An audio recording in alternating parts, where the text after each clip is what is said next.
আজকে ছিল রবিবার, তাই বিছানাতে ঘুমিয়ে ঘুমিয়ে ফোন দেখছিলাম। মা হঠাৎ ডেকে বলে দুটো উট পাখির ডিম সেদ্ধ করতে দিয়েছে, সেদ্ধ হয়েছে নাকি দেখে আসতে। তাই আমি চলে এলাম আমাদের 5 স্টার কিচেন রুমে। এসে দেখলাম উট পাখির ডিমগুলো এখনো সিদ্ধ হচ্ছে। তাই একটু হাত দিয়ে দেখলাম সিদ্ধ হয়েছে নাকি। সেদ্ধ হয়নি বলে আমি আরেকবার রেখে দিয়ে চলে গেলাম। ঘরকে আসতে না আসতেই মা বলল, ধানগুলো ঘেঁটে দিয়ে আসবি যা। তাই আমি চলে এলাম ধানগুলো ঘাঁটতে। ধানগুলো ঘাঁটা কমপ্লিট হতে না হতে আমাকে মা আবার ডেকে বলল, অনেকক্ষণ থেকে ছাগলগুলো বাঁধা আছে, যা সরে দিয়ে আসবি যা। তারপর আমি তাড়াতাড়ি করে ছাগলগুলোকে বেঁধে দিলাম।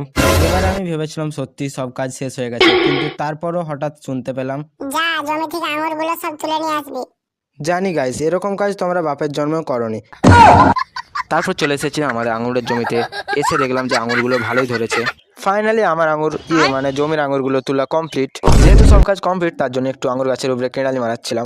তারপর আর কি বলবো গাইস, এত ঝড় দিল আর এত কাজ করার ফলে শরীর দুর্বল হয়ে আমি মাটিতে পড়ে গেলাম।